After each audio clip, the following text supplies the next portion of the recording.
Well, hello, good morning, wherever you are listening from. Welcome once again to the Rude Boys Sound. I am the DJ Paul. I am the DJ Paul. Of course, I am the DJ. I am the Rude Boy DJ Paul on the Rude Boys Sound. Oh, my introduction is way out of line for the Spurs Sound Off. And you see my title down there, reactions to tactics against Newcastle. And yes, we lost 2-1, but there were some things that were encouraging from a fan's point of view. That's my point of view, the Rude Boys' point of view, DJ Paul, all coming from me. And so yesterday, after the game, I did went in and I did this video, and I make my thoughts clear. I think did the best I can because I see some of the things or saw some of the things that I was hoping that we would start to implement. To help us out as far as the defensive unit is concerned. So we fast forward to today, and why am I covering this video, doing this reaction?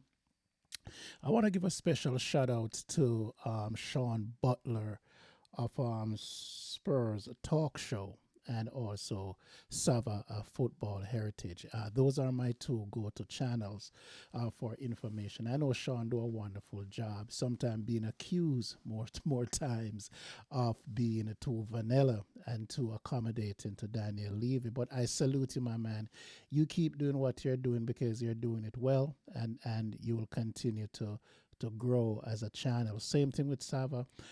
Stick to what you believe in. I know you bring the facts when necessary, and once you have those receipts, you can stand on whatever you believe in, and you can present that each and every time.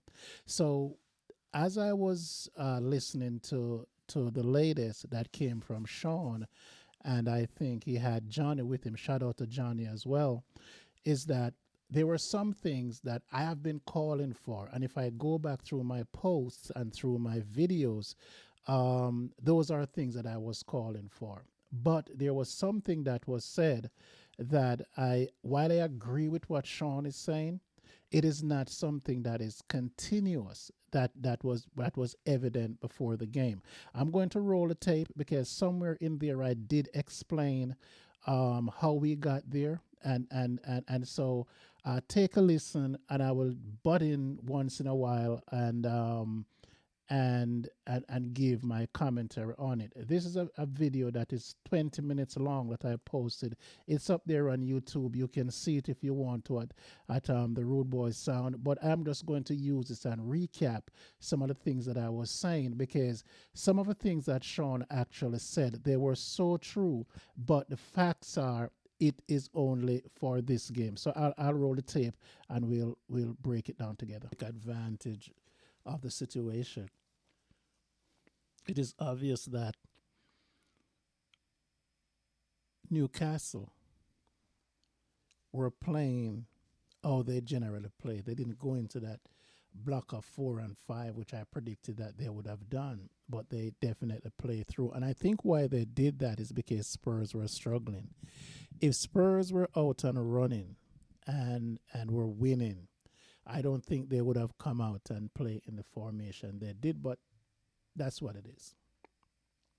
And so when I look at the the lineup and what we had to endure with losing Dragoshin and Spence having to fill in at right back, that is why I was saying that we can play three at the back, because if you're a fullback, then it doesn't take you much to play as a right back or a left back, as long it's and you play inverted. Well, that comment as it is something that I have vouched for specifically on some of my videos before. I misspoke right there. What I meant to say was that uh, your fullbacks generally can play as center backs, as you saw with Spence. So even though I misspoke in terms of what I said, what my point in that specifically, just to clear it up, since I did not edit all of that out, was to say we could actually go to a formation wherein we can use one of the fullbacks a la Man City, where you can hold Porro in, push your other center back to the center, and then push the other one left. So what you'd have three covering the back, and you can now use your left fullback to go into the attack. So you won't be losing much. You'll be attacking through a quasi three midfielders, because then you'll have your two holding midfielders, because we're playing out of a 4-2-1 formation. So now when Reggie joined them, so you'll have either have to have him going forward or have him stop where in the midfield area, so he would have space to come back. And then what will happen? You'll have the wheel. So once it breaks down, then you'll have Reggie coming back to take his fullback position. The two centre backs move over, and then you'll have four at the back. So what will happen there is that you don't have that gap behind you. I think I explained that further. I'm not too sure, but if I didn't, I'm just doing it right here so we could roll the video. And when it comes back, if it's not there, then this is what I'm trying to say. If you give Ange's higher line, then you can always defend with at least three at the back if you hold one of the fullbacks in and send one forward. Let's roll the tape again. And so that is where I've always, said that to protect the back, even though I think we played really, really well. I think Bergval was good playing the second, in the second pivot there of the 4-2-1-3 midfield. I thought it was good. I thought Kulusevski was active but not good, to be honest with you. I think when you look at it, and this is what I'm saying, that when you have, there's certain things that you have to have in you, right? We didn't get much from the left side. And the reason why we didn't get much from the left side is because Kulusevski is supposed to be the number 10. Yes, and this was one of the point that Sean made, and I totally agree with him. I, I was joking to myself and said, "Did he watch my video before he made that comment?" I don't think he did, but that's one of the things that I think both of us said verbatim. Both of us pick up on the same thing that was happening with Kulu, and that was my reaction to what was happening on the pitch, not having a balanced attack from the right and the left, because Kulu was a trigger man. Let's roll the tape and continue to listen to what I had to say. And so Kulusevski doesn't have that roaming ability, right? So when you're playing when you're playing Kulusevski as your most creative player, you're going to have that problem because he doesn't go left. And what you find with him today was that he was standing so close to Brennan Johnson for the greater part. And that kind of crowd a lot of the things that were happening. We didn't get much action on the left hand side because we never had anybody in the middle to go there. Sar was deeper, and then he was still trying to push up, from that as a right side player. Spence didn't come too far down, and so we got most of what the good play coming from the right side.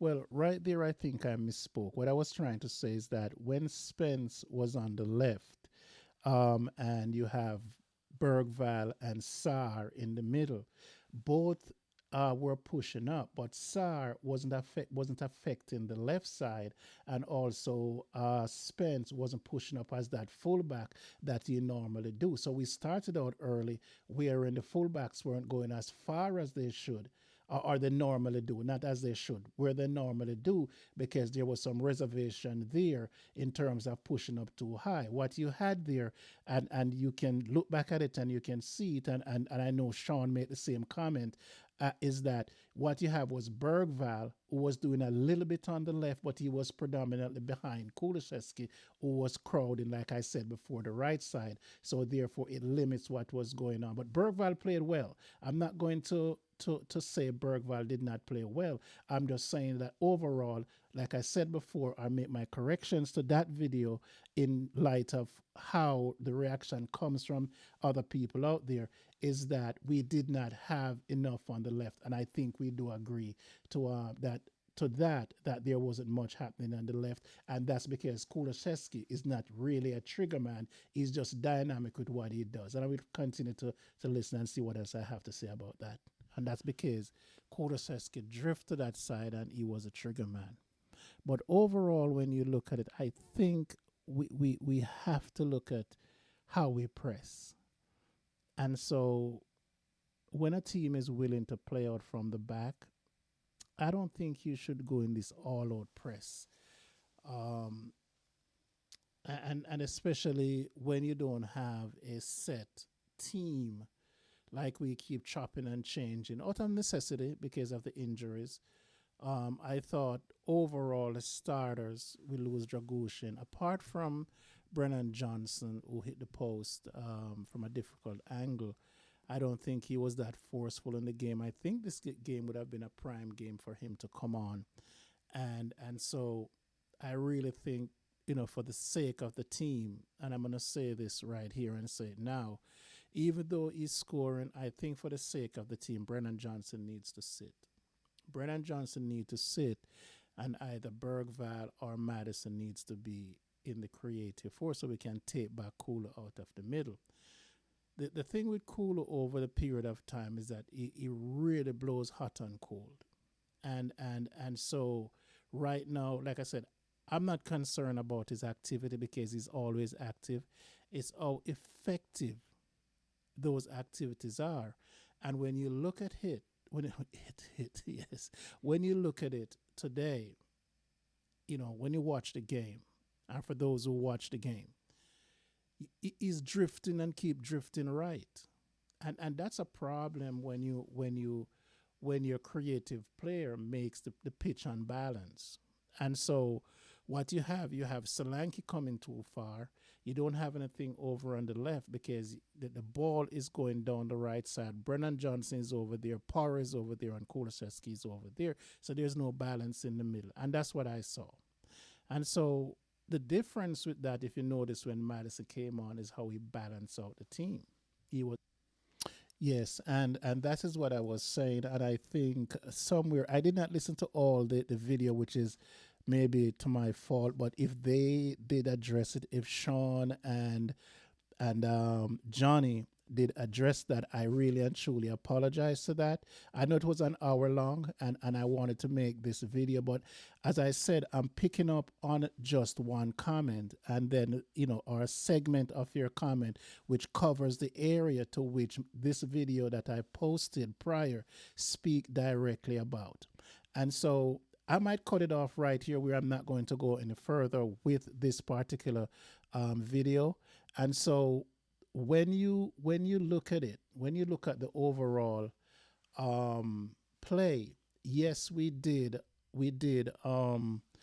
find a better situation in the second half. We were more organized. We were more tenacious in the things that we were doing. It seemed like we weren't forcing the fullbacks all the way up, and I totally agree with you. But here is where I do not agree with what you're saying to a point. I don't agree with the fact that this was evident, or this is a sign, or for those who criticizes Ange for not having tactics, is that was evident that he can, and it was always in existence. No, it was never always in existence. This came about, and it's only one half. And so while you're correct for most of what you said, my point would be is whether or not you are going to see some of this, which is now born, in my opinion, out of necessity, out of the injuries, out of the fact that you don't have your number ones and your number twos where they're supposed to be, but now you're working with a makeshift defense. Do you now realize that there's some have to be some amount of pragmatism that have to happen, and it so happens that that pragmatism means that I cannot push my fullbacks as far as I used to. I can't go with that high line. I need to be able to protect the vulnerability of not having experienced center backs, both experience in age and experience in games, and also that the fact that three of them are playing out of position. So that's my take as far as that is concerned. I don't think that that was always the deal, that you're going to see that in the second half. Because if that was the case, then you'd have seen that when Ange has his first choice and his healthy bodies. That which you see or you saw in that game, that is how we're supposed to play. That right there in the second half is how we're supposed to play. And so the notion that the offense suffers, the offense did not suffer. The defense got better, and in order to make the defense better, even though we lost, right? I'm not going to take. I'm looking for the word. I might find it whenever. I might throw it out there before this is done. But to take motivation from a loss is not something that I will subscribe to. But what I'll say is that you saw something that can be implemented. My point, again, is that I don't know if that was practiced on the pitch, because I have not seen it. And we're what, 18 games in? And I have not seen we play defense like that. I saw 45 minutes, which was born out of necessity, like I said, but I have not seen where that tactics and that pragmatism with the core of players that you have were evident before this game yesterday. And what I'm asking for, it's in the video, but I did not want to stretch the video beyond that. I just wanted to cut it off. But the end of the video, if you want to watch the video, did say that I'm hoping that with this, then you come out and you see this more tactical, and then the offense, which we already know what the offense needs to do, is that now they will accommodate what the defense is doing, and now knowing that, well, then we're not going to always be up there with 8 and 9 and the high line, but now everyone going to have to pull their weight to make the defense get a little cohesion and therefore protect them so they can do whatever they need to do. And that gives me, and I said that in the video as well, some confidence that if we come out how we played the second half against Newcastle, we did do that again. We do it against Liverpool. Then I think we'll have a chance in the Carabao Cup. And I'm going to leave it at that. I'm the rude boy DJ Paul for another sound off. And a shout out to my man Sean. I know we haven't met. I met Sava. But shout out to Sean Butler TV, and Johnny. I'm jumping off your video. I really don't do this, but I just want to make the point that we have the same thing. We just look at things a little different. Everything that you said was correct. The only thing I disagree with you on is the fact that you are defending Ange as having this tactic all along, but he has never shown it until today in an emergency, and that is where I would disagree with you. Hopefully we're going to see that. We all want Spurs to be the best, and so I see something that I could sink my teeth in and said, yes, if we see more of that, give me some more of that, and I think the team will grow. Because if you look at it, we were never blown away. We lost, and we lost controversially. So hopefully as we go, we still can have that quick start, but knowing that when teams show you something, you know how to react. And defense are going to win you more games than blowing away teams.